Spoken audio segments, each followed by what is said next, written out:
On today's episode, we're sitting down with longtime listener, first-time caller, or podcast guest, Melissa Bentley. Melissa is a licensed professional counselor in the state of Texas and is thrilled to be making a difference as the support coordinator program manager here at PSI. In this role, she supports over 475 volunteers across the U.S. and Canada who provide education, empathy, and resource referrals for new parents who reach out to PSI for help. Today, we'll hear about how perinatal mental health first showed up on Melissa's radar as an 11-year-old mother's helper, and the lasting impression that early experience has made on both her personal and professional lives. The views, thoughts, and opinions expressed in the I Am One podcast are the speaker's own. Tuning into this podcast is not a replacement for therapy or any other form of professional help. Our discussions cover personal stories of perinatal mental health disorders and may feel triggering to some listeners. Your number one priority is to take care of yourself. So if you are in need of support, please reach out to the PSI Helpline by calling or texting HELP to 1-800-944-4773 for help in English and in Spanish. At PSI, we want you to know you are not alone, you are not to blame, and with help, you will be well. Okay, let's get on with the podcast. Melissa, welcome to the podcast studio. Hi, thanks for having me. I think we may have a friendly competition going for most dedicated I Am One podcast listener. For everybody who was listening to last week's episode, Cody was the self-proclaimed most dedicated podcast listener. But Melissa, before we get started, can you tell everybody about how and when you listen to the I Am One podcast? Absolutely. Okay. I listened to that episode this morning while walking my pup, Lucky Bentley, on his morning walk. And that's how I listen to the podcast. Yeah. I mean, actually, after season 1 ended, it was a Tuesday morning. We were in an all-staff meeting and Melissa raised her hand and was like, excuse me, can I ask a podcast question? Where's today's episode? And I was like, oh, I am so sorry to inform you that season 1 has wrapped. And she was like, I didn't have it on my walk this morning. And I was like, I was rudderless. Melissa Bentley. Extra point. We keep track. Yes. I do really enjoy listening in the mornings when I'm walking my pup. Yay. It felt good inside. Thanks, Melissa. We are really excited to sit down with you and hear some of your shared lived experience and hear what you're up to today, helping folks in the perinatal period. So, Melissa, without any further ado, could you please give us a little bit of an introduction to who you are? Sure. I live in Austin, Texas. And I have a very supportive husband and 2 teenage boys. I joined as a coordinator with PSI as a volunteer back in 2015. So it's been 8 years. October of 2015 was a very busy month because I joined as a coordinator. I started a local support group called Mamas for Mamas that still goes on today. And then I also joined the board of a local nonprofit called Pregnancy and Postpartum Health Alliance of Texas. And I'm a self-professed perinatal mental health nerd. Oh, I am. We're into it. Yeah, we like nerdy things. Yeah. And so I am also a licensed professional counselor, but I'm not in private practice, but I certainly have, some skills that are really helpful and some knowledge that's helpful in my now professional role or occupation. So back in 2019, I joined as staff. So I joined PSI as the manager of the support coordinator program. And, it started with Wendy, and then Carrie came on and she took it over. And then I took it from Carrie because Carrie was doing too much. Each person has just been doing too much. And so they had to hand off a piece of it. It is what we do around here. Yeah. Yeah. Well, that's how growth happens. It makes sense. But so sometimes I think I can't fully take responsibility for how awesome this program is because it started with Wendy and then Carrie fine-tuned it a bit more. And then, I like to think I've made some helpful changes. Oh, for sure. But I'm so proud of it. And I have to say, even though I am a, LPC in my state, I feel like I make a bigger difference as a coordinator than as a therapist because I can help so many more parents that are struggling and don't know what's going on, don't have the words to describe what's happening. I can help them kind of make sense of what's happening. I'm not diagnosing, I'm just providing some context of what a lot of different parents experience. I think it's very healing to provide help in an area where like you felt that you didn't get enough. Melissa, I'm curious. So this is kind of like, I'm wondering how perinatal mental health disorders have kind of touched your life on a personal level. Do you want to share about that? So my journey with perinatal mental health was a little bit different. It started actually back when I was 11. It was a wee little one. It was the summer before sixth grade. Mm-hmm. I was a mother's helper for a woman who, during the summer I helped out, the mom was pregnant again. And it was not a pregnancy that was expected. Yeah. As we know, breastfeeding is not actually birth control. And she found that out the hard way. She had always thought that PSA, it's not a birth control method. Yeah. The more you know. The more you know, exactly.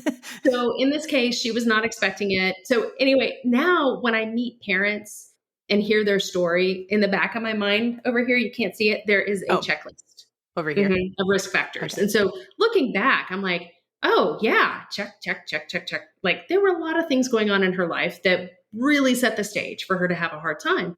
So I was there to support her and to take care of the kiddo and then help her as the pregnancy progressed and just kind of be there. And she probably shared with me a little more than was appropriate with an 11-year-old. About how she was feeling, about... Yeah. Okay. And also just like, some of the struggles with her husband and, things like that. With an 11-year-old. Well, yeah. okay. Yeah. Well, right. I was very mature for my age. Okay. Melissa, you are very mature.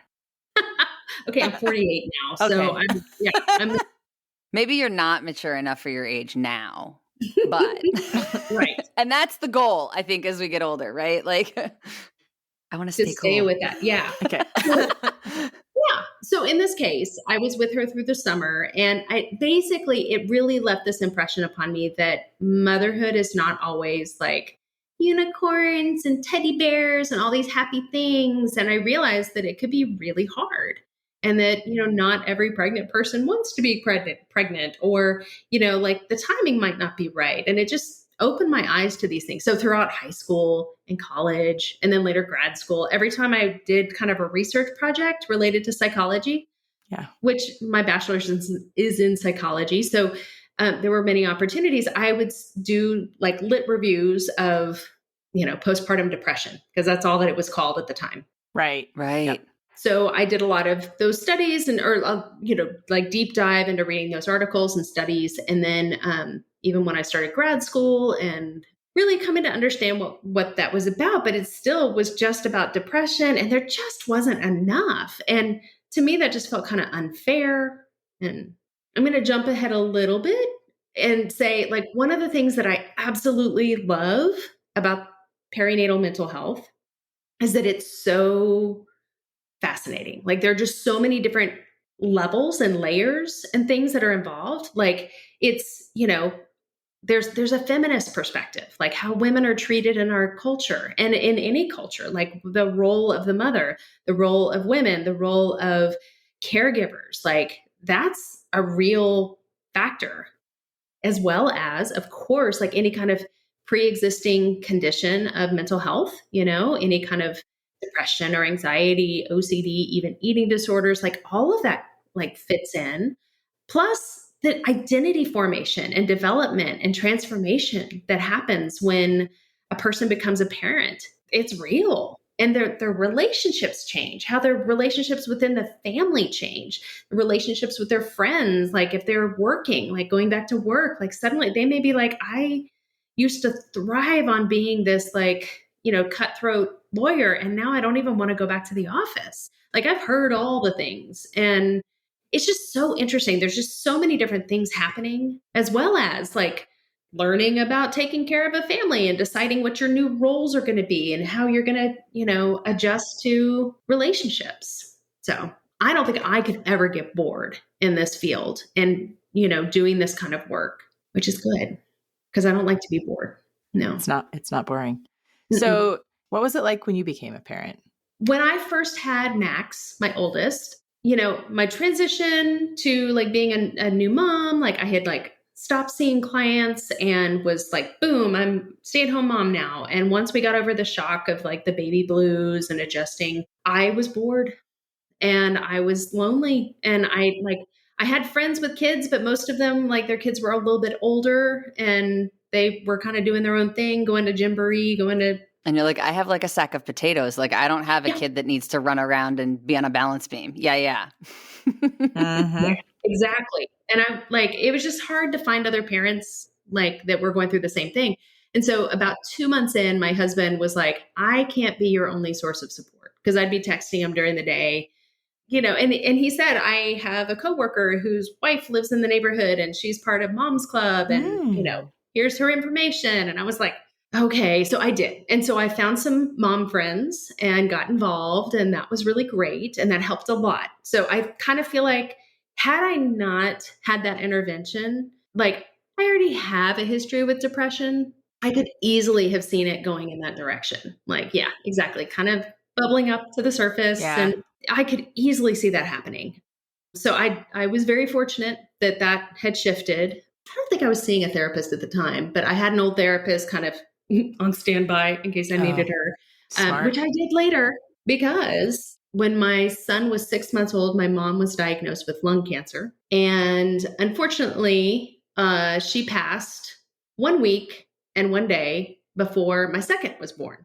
And it was really scary because Christmas was always a really big deal for my mom. And so Christmas was coming and I was thinking, it's all on me. I'm going to have to make sure Christmas is amazing. Yet the baby's due on December 29th. And what's going to happen? But throughout the pregnancy, I was like, he's coming early. And I told people, I was like, he's going to be like 6 weeks early. And my OB was like, let's try 2 weeks early. Like 6 is kind of early. Oh yeah, he was 6 weeks early. He came at 34 weeks and 2 days. How did you predict that? How'd you do that? Crystal ball, actually. Oh, nice. Right. Yeah, no, it was kind of fun because my husband got to have a fun story because he was in Chicago for work. And thankfully, his mom had been staying with us after my mom's kind of memorial service and all of that. And my dad was really sick at the time too. He had been diagnosed with breast cancer. And so the day that my youngest, that Nick was born, I was supposed to take my dad, get up early because I was like, I wake up early anyway. So I was going to go pick him up and take him to the hospital for his mastectomy.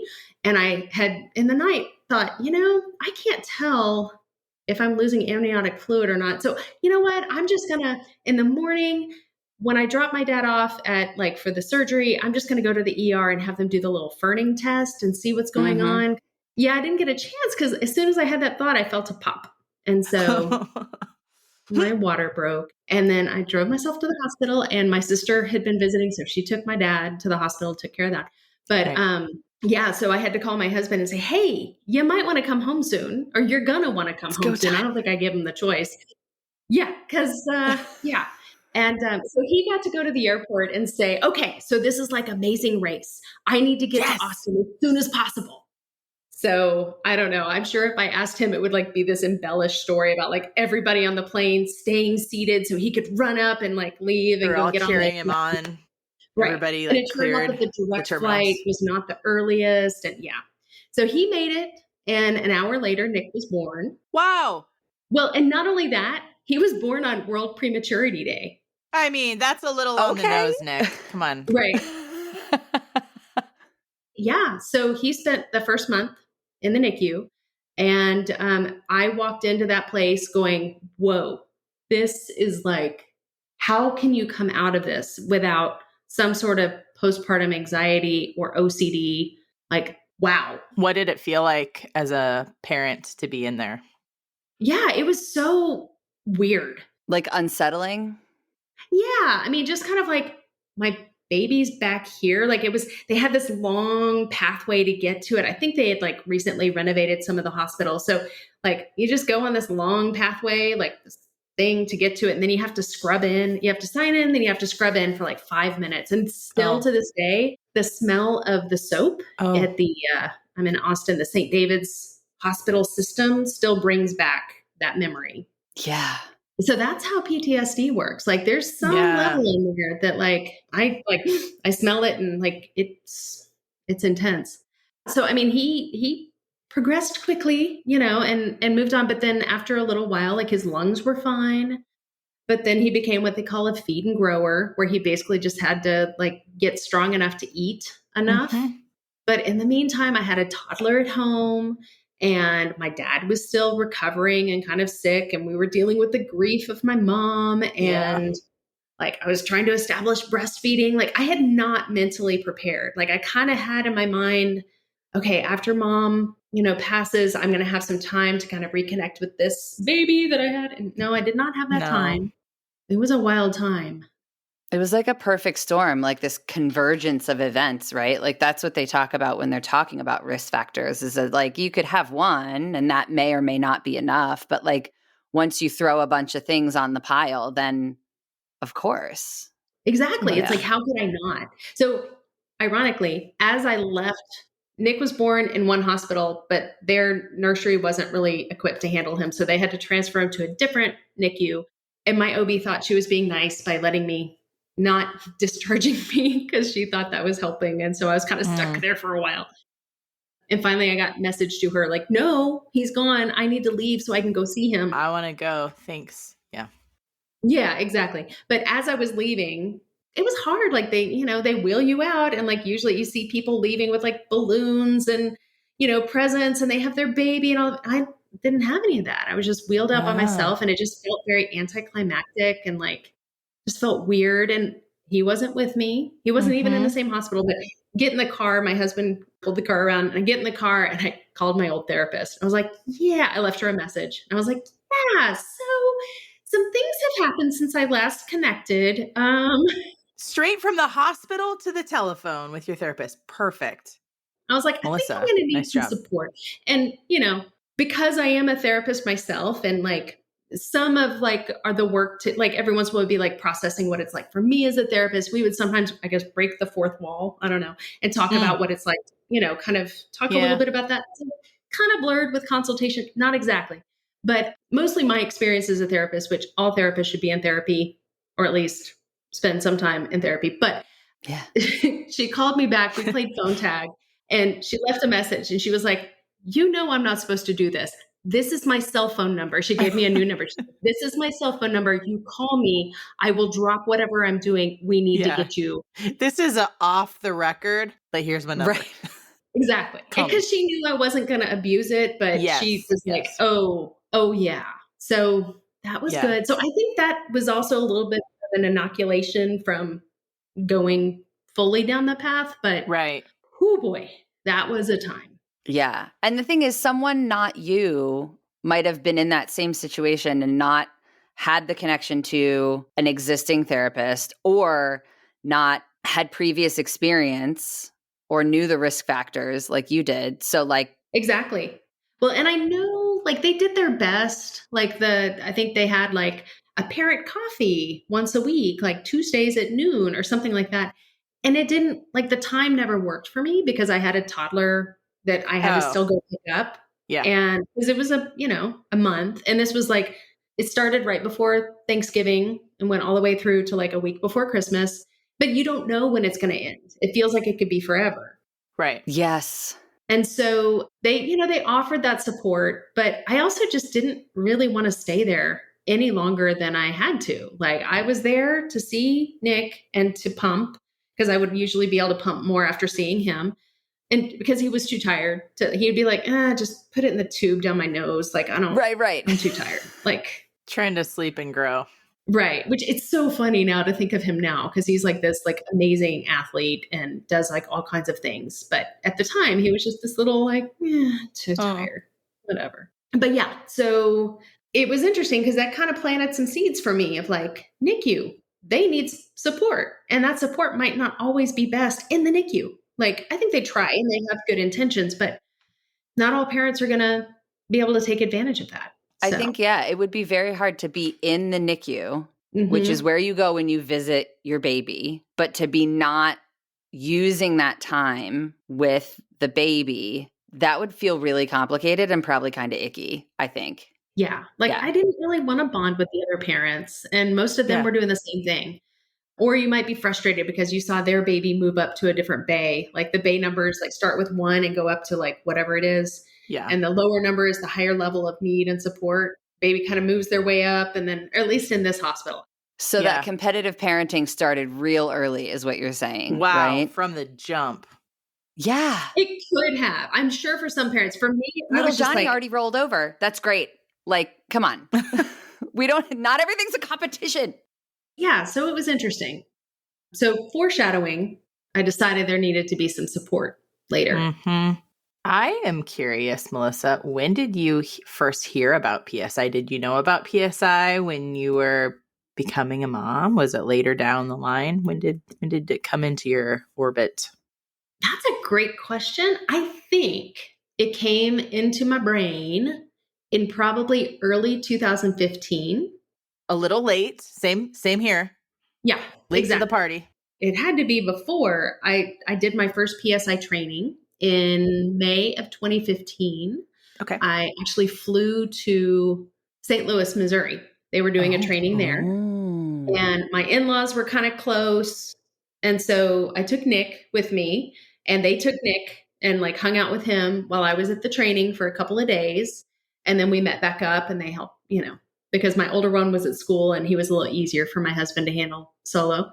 My in-laws got to have some special bonding time too, and they loved it. So I did the PSI training, and there was one point where like I also was just so loving having a hotel room all to myself, the bed to myself, watching TV. Oh, yeah. And I think it was the first night I was like leaving and going to my room, and Wendy and Birdie were like, "Hey, do you want to come sit with us?" And I was like, "Oh my goodness, I couldn't possibly like." Excuse me? Uh-oh. Imposter syndrome. Oh, yeah. To this day, have kicked myself. Like that would have been such a great, like I would have had them to myself. But I mean, I'm sure there were others there too, but I would have learned so much more about PSI at the time. Yeah. So it was not a resource for me at the time. Yeah. I don't think for any of the three of us, right, Emily? True. Well, I called the helpline, but I didn't know that it was the helpline. And then by the time they called back, I felt fine. Yeah. Oh. Fine. Everything's fine. Yeah. Yeah. So here's a phrase that I've come up with that you guys might want to steal. Oh, okay. If I had a dime for every time that somebody said, "I wish I knew about PSI when I was going through that," we would have enough money to make sure that everybody knew about PSI. Oh, yeah. I absolutely agree. My cherished outcome is that like, it would be amazing if every OB, even every general practitioner knew about PSI. And if they had a patient that they were not like, they were like, I can offer medication, but I don't know if that's really what they need, or they're not wanting it. That's not non-compliance. They need more hand-holding. Like if they knew about PSI, whether it's a coordinator or the helpline or just our website with all the information, what an amazing difference that could make. Yeah, you can't medicate against feelings of loneliness or lack of connection to peers. Like there is no pill that makes that stop being something that someone's experiencing. Or guilt from intrusive thoughts. Like, sure, a pill can help take the edge off of intrusive thoughts and can be very effective and helpful. But the guilt that someone carries for having had those thoughts, like, yeah, like you need to know this is a thing. There's a name for it. And so many parents have it, Actually, most humans experience them at some point in their life, Yep. That's why I didn't talk about anything. It's scary to say the things out loud. Yeah. You're not hearing other people talk about it. Right. And enter all of us like being in this advocacy role now for our career and being on a podcast and just shouting from the rooftops, right? Mm-hmm. Yeah. Have you volunteered for PSI in any other capacities? Before we move on to the lightning round, I want to hear about that. Oh, absolutely. So remember what I said before, the foreshadowing. So for probably about 2 years, I started really like bugging Birdie at all the conferences. I started going to conferences in 2016. Nice. And I've been every year. It's been awesome. But I would like corner her in the line to get coffee or something. And I'd be like, Birdie, we really need a support group specifically for NICU. We really need this. And so I finally broke her down. And at some point in 2019, before I joined the staff, she and Carrie both said, okay, great, let's do this. Let's find you somebody else that you can work with. And so I think it was in October or November of 2019, we started the NICU support group. And this was before COVID, before the pandemic, where we had like maybe 4 groups a week. And so this was a new addition.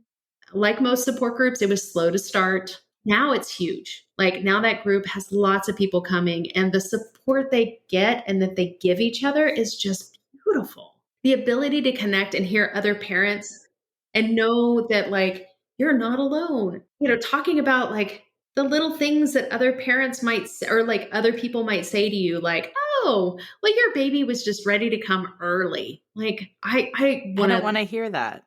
Yeah, that still makes me so mad because no, this had nothing to do with like Nick didn't want this. Like he didn't want to spend a whole month not at home in my arms. Like, no, don't blame me. And they don't mean to be dismissive. They're trying to come from a good place, but it doesn't land the way that they anticipate. So, right. Yeah. Exactly. These little platitudes of like, oh, everything happens for a reason. And like, your baby just has the most expensive babysitters right now.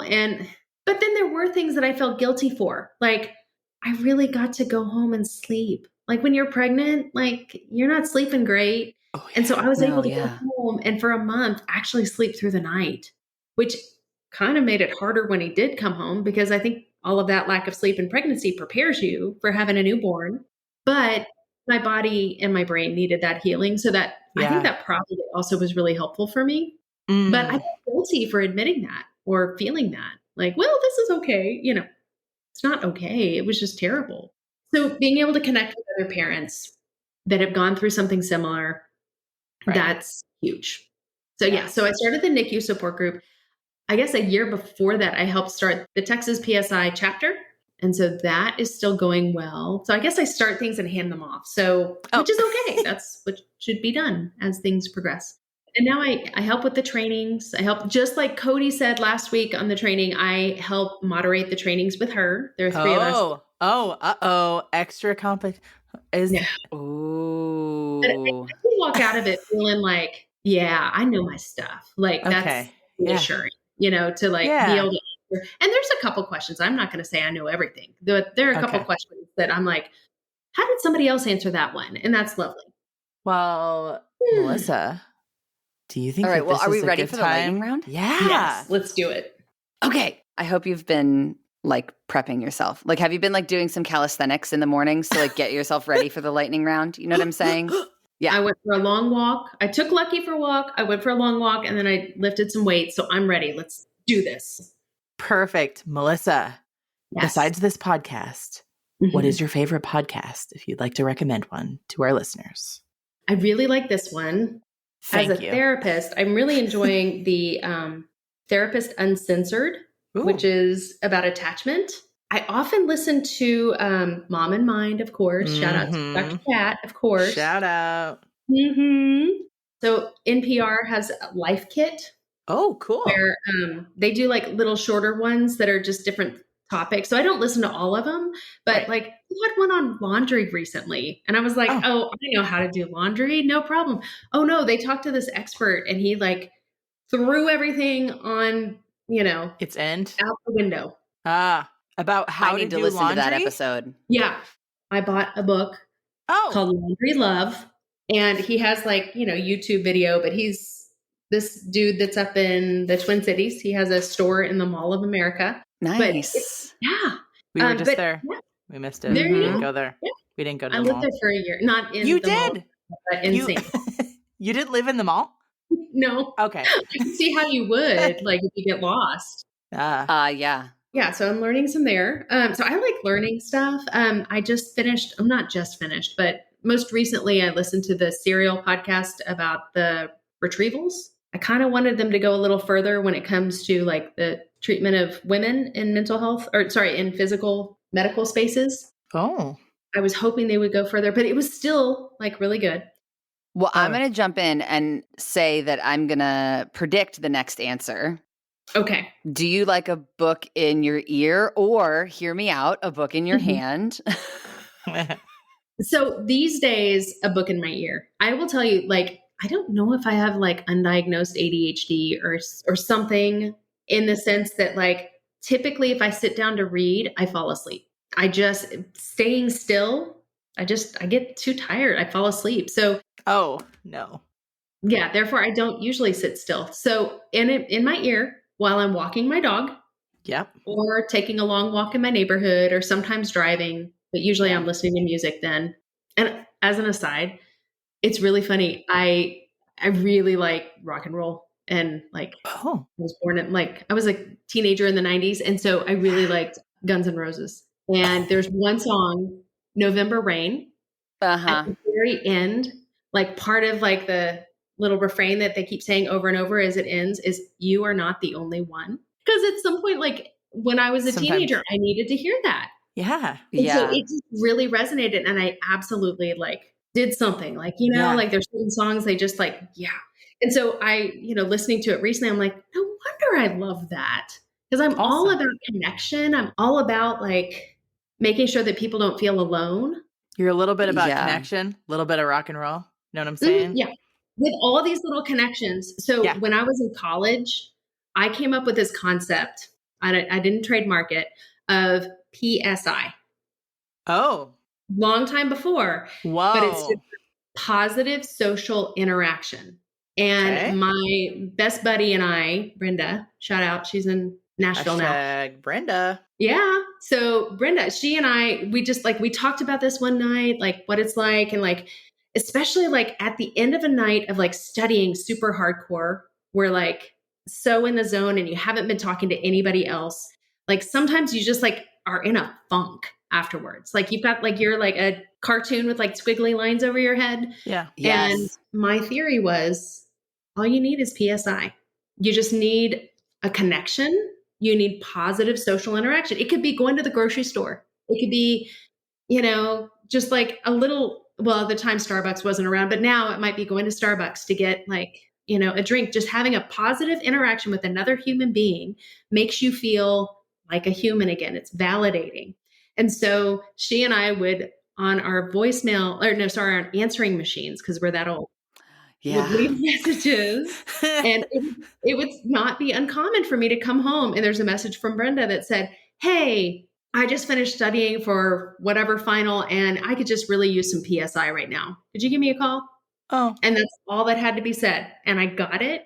It wasn't pathological. It wasn't anything else. It was just, I need to connect with another human being. And so I just think it's lovely that like that is what we do even as a coordinator or as PSI in general. And the acronym's still the same. Yeah. Melissa, is there anything special that you're reading right now? Maybe the book that you held up? Oh, The Laundry Love. Yes. Yes. So far, yeah. I mean, it's kind of a reference material, which is not a bad thing. But I'm going to go ahead and jump to another one. I'm watching Lessons in Chemistry. Oh, I want to see that. It's on my short list. Yeah. I read it. Well, okay, in my ears. I listened to it last year and loved it. It was awesome. And so now I don't want it to end. So I'm actually like a few episodes behind already. Oh, I'm with you. I do that too. I do not understand you guys. Like that's just weird to me. Because we're emotional, okay? I have feelings. I'm just kidding. I know you do. Emily does have feelings. Yes, she does. Let it be known on the podcast. Yes. They all make. Very important question though. What is your go-to for a quick mental break? Quick mental break, music. Oh, always music. Like pop it in, turn it on, put it in your ears, or play it and do you dance or just listen? And it just depends. Like wherever I am, like when I'm working, like it just going through phases. Like a couple of years ago, I think after my dad died, I went through a phase where it was all 70s folk rock. Oh, or like 70s folk music. Oh, nice. And it was just like, and my kids would ask me like, why are you listening to The Bridge? Or why are you listening to, yacht rock? why are you listening to yacht rock? And I was like, I don't know. It's just, there's something that it's meeting a need. It's filling my soul somehow. Mhm. Oh. Yeah.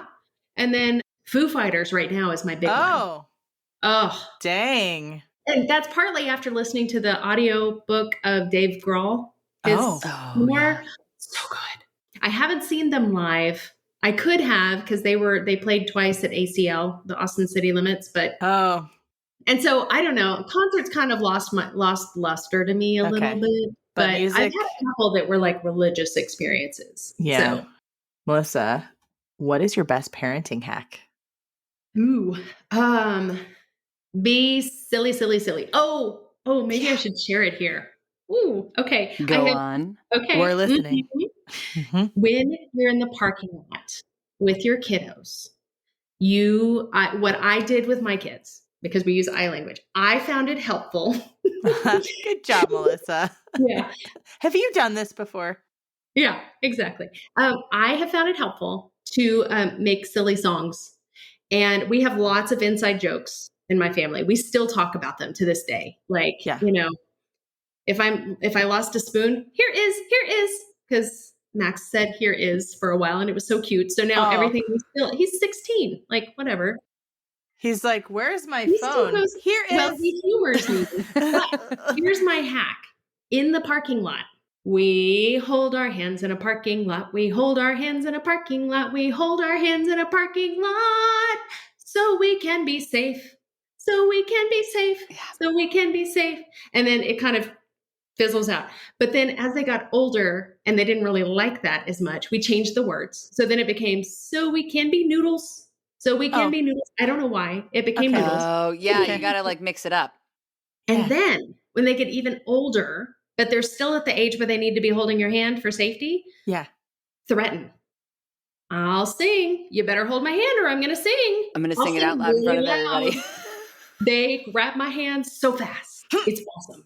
So I have shared it with a few parents that look like they were struggling with the little power thing going on in the parking lot. Yes. And I don't know if they still use it, but it was huge. It was huge for me. Yeah. That's amazing. Sometimes that's really hard to do in the moment. When you're feeling frustrated and you just need to get your point across, but that's not the best way to like make that connection with the kid in that moment. So Melissa, love that. Yeah. So there you go. Great. Playful parenting. I have the book somewhere in here. Oh, yeah. Playful parenting. Okay, Playful parenting. Oh, I have that one. That's a good one. Mm-hmm. Yeah. I really enjoyed that one too. And it worked with my kids. It may not work with everybody's kids, but and being real, being honest, like telling them how you're feeling, kind of owning your feelings. Like mommy's feeling really frustrated right now. So mommy needs a little bit of time. I'm going to go in my room for 2 minutes and then I'm going to come back out and I'll be ready to. Exactly. And then lately, if you guys have seen the TED Talk, like about repair, like if you screw up. Oh, yeah. It's okay to do that, but coming back and making that repair. Yeah. And it's really important. So, it's a lifelong struggle. It's we're not going to get it perfect or right every time. Emily's favorite question is coming up next. Emily? Dun, dun, dun. How do you take your water? Hey. I prefer it to go through ground up coffee beans. Ooh, and excellent. Then add milk and sugar. That's my preferred way. That's right. Great. Fantastic. Yeah. So that's my preference. But otherwise, flat. I don't like bubbly water. Oh. Never really. Okay. Not a fan. Never did it for me. And then I do prefer ice because I'm in Texas and it's almost always hot. Yeah, I don't even need flavor in it. Just some ice. That's good. But preferably with coffee. Excellent.